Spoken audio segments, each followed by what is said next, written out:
Friends, graph education academy की online classes में आपका एक बार फिर से स्वागत है। मैं हूं नितिन शर्मा और हम पढ़ रहे हैं पीएससी पार्ट 5 की बुक सॉलिड स्टेट के अंदर आपका लास्ट यूनिट का चैप्टर अतिचालकता सुपर कंडक्टिविटी। देखो, सुपर कंडक्टिविटी में अब तक अपन ने स्टडी कर लिया था माइसनर प्रभाव कि माइसनर प्रभाव क्या होता है और इसके अंदर कौन कौन से किस तरीके से रिएक्शन बनते हैं। अब हम स्टडी करेंगे आज अतिचालक के प्रकार। देखो, अतिचालक के कौन कौन से प्रकार होते हैं। अतिचालक को मोस्टली दो प्रारूपों के अंदर या दो प्रकार से बांटा जा सकता है, प्रारूप 1 और प्रारूप 2। प्रारूप 1 के अंदर आता है मृदु अतिचालक सॉफ्ट सुपर कंडक्टर और प्रारूप 2 के अंदर आता है कठोर अतिचालक हार्ड सुपर कंडक्टर। अब देखो, फर्स्ट अपन स्टडी करते हैं मृदु अतिचालक। एकदम नॉर्मल थ्योरी का टॉपिक है, ज़्यादा कुछ इसके अंदर लिखने की जरूरत होती नहीं है। देखो, मृदु अतिचालक होता क्या है। मृदु अतिचालक के अंदर वे अतिचालक आते हैं, वे अतिचालक जो माइसनर प्रभाव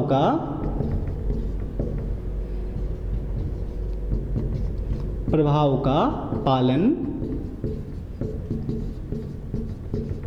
करते हैं। अब देखो, माइसनर प्रभाव का किस तरीके से पालन करेंगे कि जब इनको बाह्य चुंबकीय क्षेत्र में रखा जाता है तो इनके जो चुंबकीय गुण होते हैं या उनके जो अतिचालक गुण होते हैं वो नष्ट हो जाते हैं और किस तरीके से व्यवहार करते हैं, प्रतिचुंबी के भांति व्यवहार करते हैं।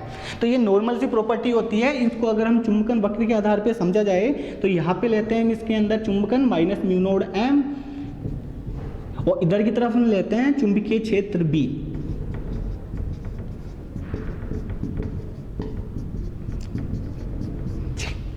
क्लियर है। अब हम देखते हैं कि जब इसका चुंबकीय क्षेत्र बढ़ाते हैं तो इसका चुंबकन होता है, इसके अंदर चुंबकन होगा, धीरे धीरे इसका चुंबकन होगा। लेकिन एक चुंबकीय क्षेत्र ऐसा आता है जिस चुंबकीय क्षेत्र के ऊपर इसका जो चुंबकन होता है या उसकी जो प्रतिचुंबकीय गुण होता है वो कितना हो जाता है, 0 हो जाता है। क्लियर है। यानी इसके अंदर जो इसका चुंबकन होगा माइनस म्यू नोड एम वो कितना हो जाएगा, 0। तो इस स्थिति के अंदर ये किस तरीके से व्यवहार करेगा, सामान्य चालक की भांति व्यवहार करेगा, सामान्य चालक की भांति व्यवहार करेगा। और इस अवस्था के अंदर ये किस तरीके से व्यवहार कर रहा है, अतिचालक की भांति व्यवहार कर रहा है। यानी इस अवस्था के अंदर तो यह है अतिचालक और इस अवस्था के अंदर क्या हो गया, ये सामान्य चालक की भांति व्यवहार कर रहा है। ये जो चुंबकीय क्षेत्र आता है उसको हम बोलते हैं इसका क्रांतिक चुंबकीय क्षेत्र, क्रांतिक चुंबकीय क्षेत्र। और इसके एग्जाम्पल्स के अंदर आते हैं एल्यूमिनियम, पारा Hg और जिंक। ये सारे किस में आते हैं, सॉफ्ट सुपर कंडक्टर के अंदर आते हैं, यानी काफ़ी सॉफ्ट होते हैं। एक छोटे से चुंबकीय क्षेत्र के ऊपर ही इनके जो अतिचालक गुण होते हैं वो नष्ट हो जाते हैं, वो सामान्य चालकों की तरह ये व्यवहार करते हैं। ऐसे अतिचालक पदार्थों को अपन क्या बोलेंगे, प्रारूप 1 या मृदु अतिचालक। इस मृदु अतिचालक के अंदर हम इसको ग्राफ को थोड़ा सा स्पष्ट करना रहता है तो हम बोलते हैं कि जैसे जैसे इसका चुंबकीय क्षेत्र बढ़ाया जाता है वैसे वैसे इसका चुंबकन होता है। लेकिन एक निश्चित चुंबकीय क्षेत्र पर इसका जो चुंबकन होता है वो होना बंद हो जाता है। वो किस तरीके से व्यवहार करता है, सामान्य चालक की भांति व्यवहार करता है। क्लियर है। उसके बाद में अपन चलते हैं दूसरा प्रारूप, कठोर अतिचालक। अब देखो, कठोर अतिचालक क्या होते हैं। देखो, नाम से पता चल रहा है हार्ड सुपर कंडक्टर प्रारूप सेकंड के अंदर। हार्ड वाले में क्या होता है कि इतनी आसानी से इनका जो चुंबकन होता है वो 0 नहीं होता है, इनको बहुत ज्यादा चुंबकीय क्षेत्र देना पड़ता है तब जाके इनका चुंबकन 0 होगा। देखिए, कठोर अतिचालक, कठोर अतिचालक के अंदर क्या होता है, माइनस म्यू नोड एम और यहां पे आ जाता है चुंबकीय क्षेत्र बी।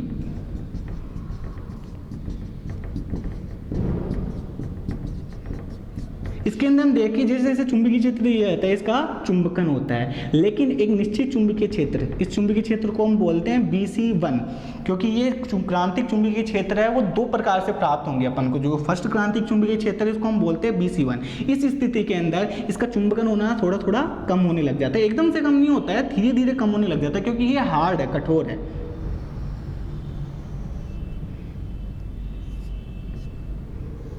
और एक निश्चित चुंबकीय क्षेत्र के ऊपर जिसे हम बोलते हैं BC2, इसके ऊपर इसका चुंबकन क्या हो जाएगा, 0 हो जाएगा। तो देखो, यहाँ पर यहाँ से इसका चुंबकन हो रहा था तो ये कौन सी हो गई, इसकी अतिचालक अवस्था हो गई, अतिचालक अवस्था। क्लियर है। यहाँ से यहाँ तक इसका चुंबकन धीरे धीरे कम हो रहा था तो ये अवस्था हो गई इसकी मिश्रित अवस्था। और ये अवस्था होगी इसकी सामान्य अवस्था। इसका मतलब क्या हुआ कि इसका जो चुंबकीय क्षेत्र है वो थोड़ा ज्यादा देना पड़ रहा है इसको सामान्य अवस्था में लाने के लिए। लेकिन यहाँ पे देखिए उस पहले वाले के अंदर कि वहां पे एक नॉर्मल से चुंबकीय क्षेत्र के ऊपर ही इसका चुंबकन कितना हो जाता था, 0 हो जाता था। यहाँ पे दो हमें चुंबकीय क्षेत्र प्राप्त हुए हैं, BC1 और BC2। इसको अपन बोलते हैं निम्न क्रांतिक चुंबकीय क्षेत्र, निम्न क्रांतिक चुंबकीय क्षेत्र, और इसको हम बोलते हैं ऊपरी क्रांतिक चुंबकीय क्षेत्र।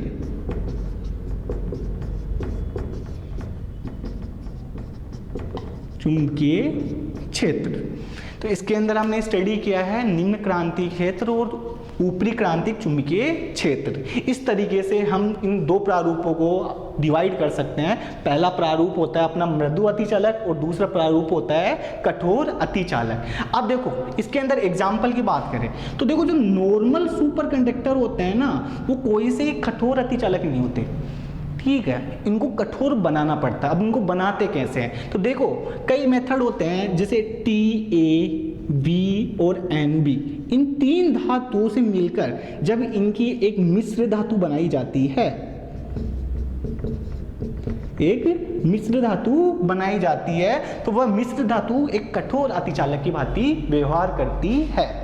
और देखो ये देखा गया कि मृदु अतिचालक के अंदर जो इसका क्रांतिक चुंबकीय क्षेत्र होता है BC, किसका, सॉफ्ट सुपर कंडक्टर का, और इसका जो कठोर अतिचालक का जो ऊपरी क्रांतिक चुंबकीय क्षेत्र होता है उसे हम बोल सकते हैं BC हार्ड H। इन दोनों के बीच में जब रिलेशन देखा गया तो ये देखा गया कि जो BCH होता है वो BCS का लगभग 100 गुना होता है। इसका मतलब क्या हुआ कि आपको कठोर अतिचालक को 100 गुना ज्यादा चुंबकीय क्षेत्र देना पड़ेगा मृदु अतिचालक के कंपैरिजन में, तब जाके ये अपनी सामान्य अवस्था के अंदर आएगा। तो ये थे इसके टाइप्स, क्लियर है। उसके बाद के अंदर अब हम स्टडी करेंगे अतिचालकता के कुछ असामान्य लक्षणों की। अब उन असामान्य लक्षणों के अंदर फर्स्ट आता है ऊष्माधारिता।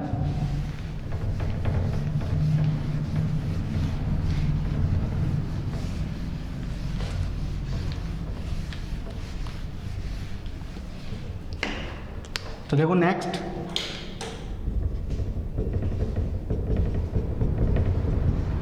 अतिचालक के कुछ असामान्य लक्षण, जिसके अंदर फर्स्ट आता है ऊष्माधारिता।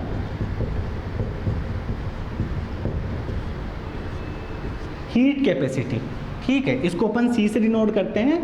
धातु के लिए ये CV से डिनोट की जाती है निश्चित आयतन के ऊपर। अब देखो ऊष्माधारिता क्या होती है, नॉर्मल सी है, ऊष्मा धारण करने की जो क्षमता होती है उसे ऊष्माधारिता कहते हैं। इसको अपन CV से द्वारा मेजर किया जाता है। अब देखो अतिचालक पदार्थों के अंदर ये देखा गया, अगर हम इसको हम ग्राफ से स्टडी करें कि इधर की तरफ तो हम ले लेते हैं CV, ये तो हो गई इसकी ऊष्माधारिता, और इधर ले लेते हैं अपन इसका ताप, इस ताप को अपन बोलते हैं T। इन दोनों को जब हमने स्टडी किया तो ये देखा गया कि इसका जो वक्र होता है ऊष्माधारिता का ताप के सापेक्ष वो कुछ इस तरीके से प्राप्त होता है।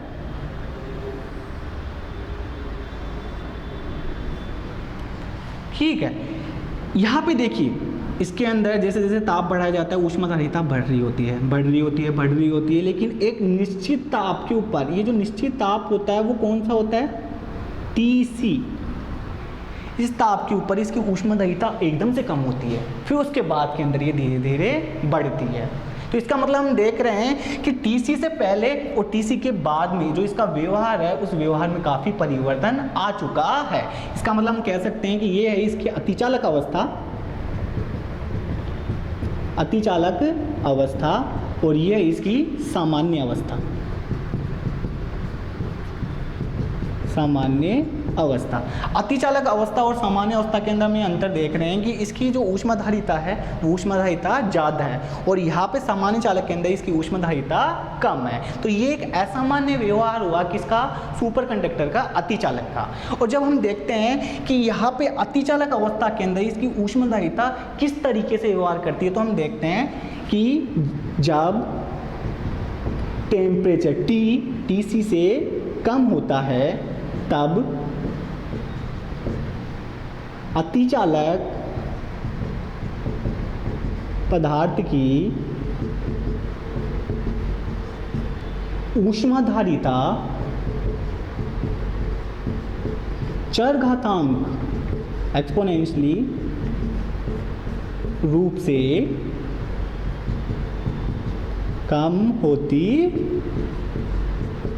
है। देखिए धीरे धीरे कम हो रही है, ठीक है। इसका फॉर्मूला क्या होता है, अगर मैं इस सी वी का एस यानी सुपर कंडक्टर के लिए इसका फॉर्मूला निकालूँ तो फॉर्मूला इज इक्वल टू कितना हो जाएगा, e exponential minus B T C upon T, ठीक है। यहाँ पे ए व बी क्या होते हैं, कोई नियतांक होते हैं,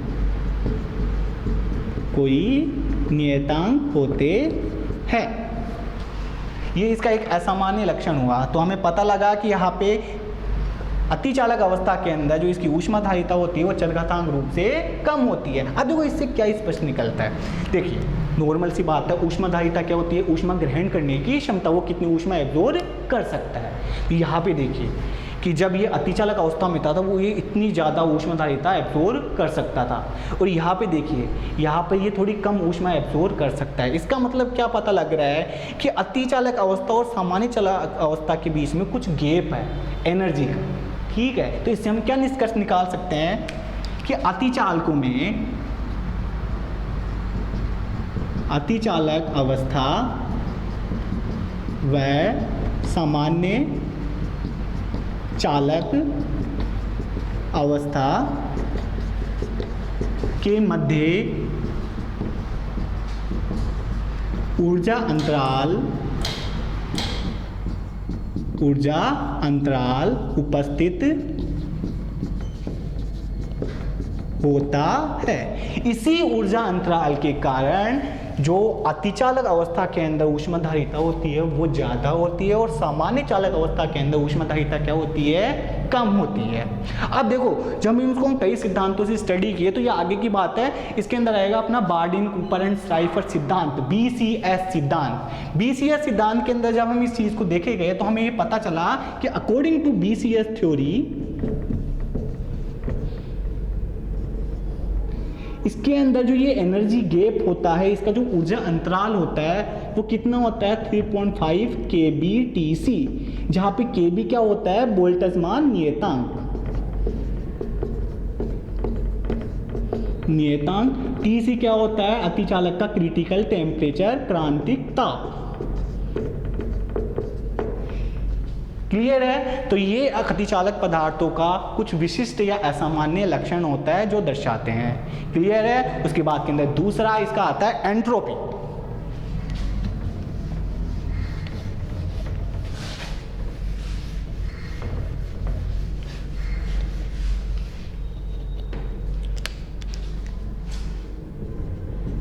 सेकेंड चीज वो आती है एंट्रोपी। एंट्रोपी को अपन एस से डिनोट करते हैं। एंट्रोपी का मीन क्या होता है, पदार्थों की या उसके अंदर अणु परमाणु जो उपस्थित है उनकी अव्यवस्था, ठीक है भाई। अव्यवस्था जितनी कम होगी एंट्रोपी भी उतनी कम होगी, अव्यवस्था जितनी ज़्यादा होगी एंट्रोपी भी उतनी ज़्यादा होगी। तो इसको भी अपन ग्राफ से स्टडी करेंगे। देखिए कि एक तरफ अगर हम लिया जाए पदार्थ की या अतिचालक पदार्थ की एंट्रोपी S और इधर लिया जाए टेम्परेचर T, ठीक है। तो देखो इनका ग्राफ किस तरीके से बनता है। सामान्य चालकों के लिए एंट्रोपी का ग्राफ कुछ इस तरीके से प्राप्त होगा। ये तो हो जाती है सामान्य चालक के लिए, सामान्य चालक के लिए, ठीक है। लेकिन अतिचालक पदार्थों के लिए इस एंट्रोपी का ग्राफ कुछ इस तरीके से प्राप्त होता है। ये वाला जो पॉइंट होता है, ये वाला पॉइंट Tc पर प्राप्त होता है, ठीक है। ये होता है अतिचालकों के लिए, अतिचालक के लिए। इसका मतलब आप क्या देख रहे हैं कि जब पदार्थ सामान्य अवस्था के अंदर होता है तब इसकी एंट्रोपी क्या होती है, क्रमित होती है, एकदम से एकदम सीधी बढ़ती जाती है, ठीक है। लेकिन जब ये अतिचालक अवस्था में होता है तो इसकी जो एंट्रोपी होती है वह अक्रमित होती है, डिसऑर्डर्ड होती है, इसका कोई ऑर्डर नहीं होता, कहीं कमी देखो कम हो रही है इस तरीके से, तो ये डिसऑर्डर होती है। तो इसका मतलब हम क्या बोल सकते हैं कि अतिचालकों के अंदर एंट्रोपी के अंदर भी प्रभाव उत्पन्न होता है और ये अतिचालकों के असामान्य लक्षणों के अंदर आता है। क्लियर है। उसके बाद के अंदर नेक्स्ट अतिचालकों के अंदर सूक्ष्म व अवरक्त तरंगें। इसका थर्ड लक्षण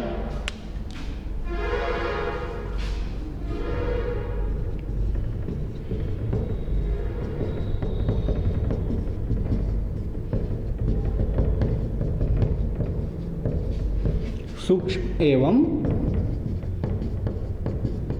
अवरक्त तरंगें। देखो अभी हमने स्टडी किया कि अतिचालकों के अंदर और सामान्य चालक अवस्था के अंदर कुछ ऊर्जा अंतराल होता है, स्टडी किया। वो ऊर्जा अंतराल Eg इजिकल टू कितना होता है, 3.5 kbTc होता है। क्लियर है। जहाँ पे kb क्या होता है, वोल्टेज मान नियतांक होता है, और Tc क्या होता है, क्रिटिकल टेम्परेचर होता है। अगर मैं इस एनर्जी गैप को किसी भी एक अतिचालक पदार्थ के लिए मेजर करूँ तो मान लिया मैंने एल्यूमिनियम के लिए मेजर किया, एल्यूमिनियम के लिए जो Tc होता है वो कितना होता है, 1.18 केल्विन होता है। क्लियर है। तो इसके लिए हम Eg मेजर कर रहे हैं, Eg इजिकल टू कितना हो गया, 3.5 kbTc। kb की वैल्यू कितनी होती है,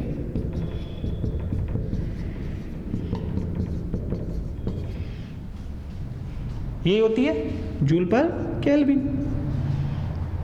क्लियर है। अब ये वैल्यू इसके अंदर पुट करो, Tc की वैल्यू हमें पता ही है, तो Eg की वैल्यू कितनी आ जाएगी, 3.5 इंटू 1.38 इंटू 10 की पावर माइनस 23 इंटू 1.18।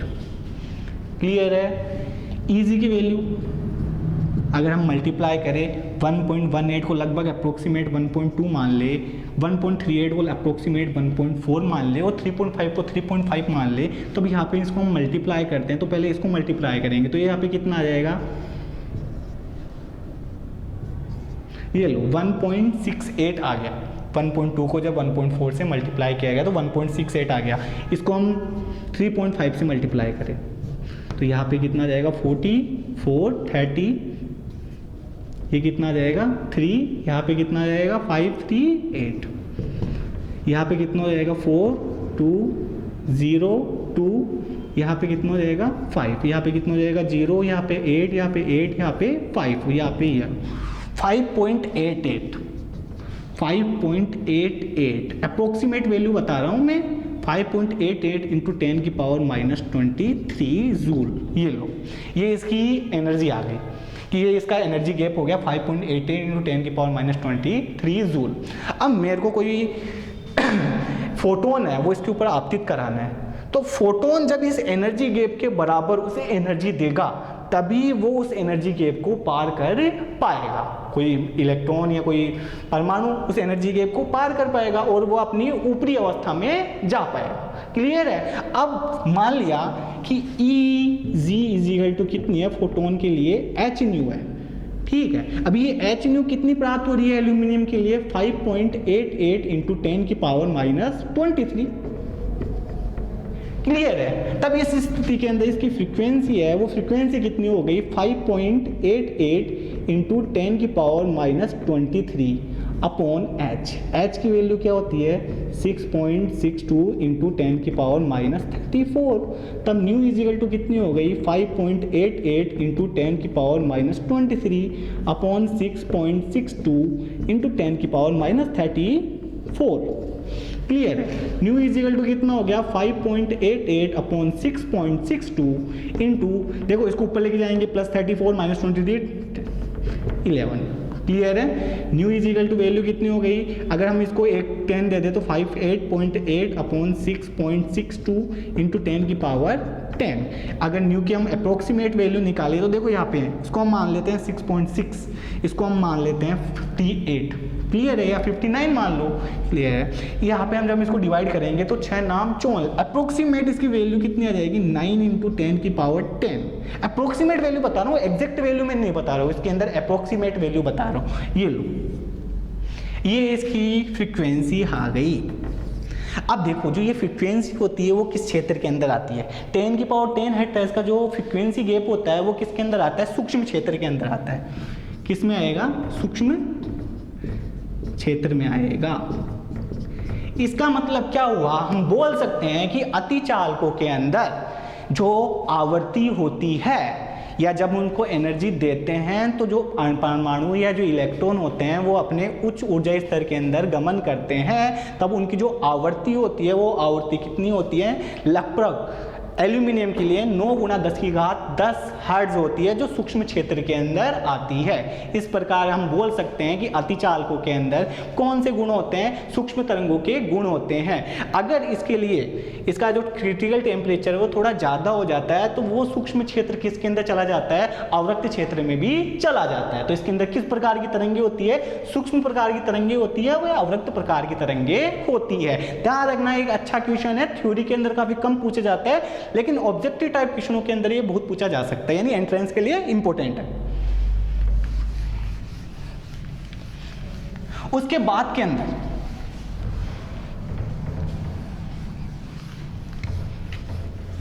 नेक्स्ट और लास्ट अपना क्या आता है, अतिचालकों का समस्थानिक प्रभाव।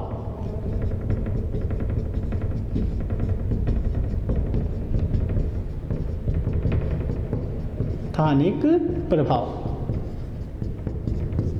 करेंगे, अतिचालकों का समस्थानिक प्रभाव। अब हम देखेंगे कि अतिचालकों के अंदर समस्थानिक प्रभाव होता क्या है। अब देखो, अभी हम देखते हैं कि अतिचालकों के अंदर जो इसका द्रव्यमान है m, ठीक है, और जो इसका क्रिटिकल टेम्परेचर है Tc, वो एक दूसरे से किस प्रकार रिलेटेड होते हैं। ये देखा गया कि अतिचालक पदार्थों के लिए इसका जो द्रव्यमान है और जो Tc है वो एक दूसरे के इन्वर्सली प्रोपोर्शनल होते हैं, कुछ इस तरीके से 1/Tc। ठीक है, यहाँ पे ये क्या आता है,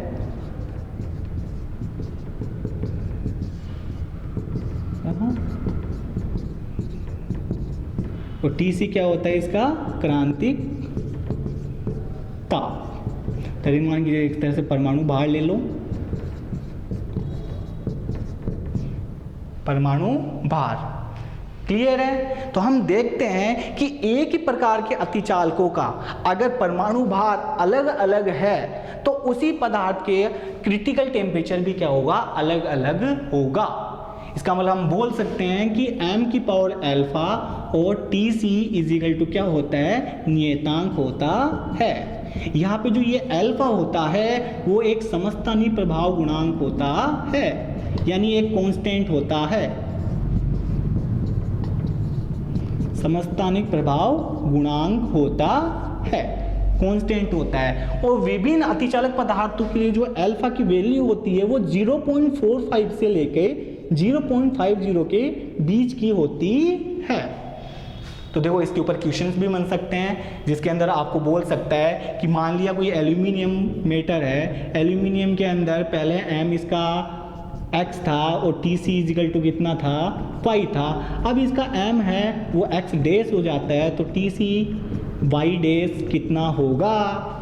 तो बस आपको ये चीज़ देखनी रहती है। अगर यहाँ पे अल्फा दे रखा है तो अच्छी बात है, अगर अल्फा दे नहीं रखा होता तो हम पदार्थों के लिए अल्फा का मान 0.50 या 1/2 ही लेते हैं। ये समस्थानिकों का या अतिचालकों का समस्थानिक प्रभाव कहलाता है।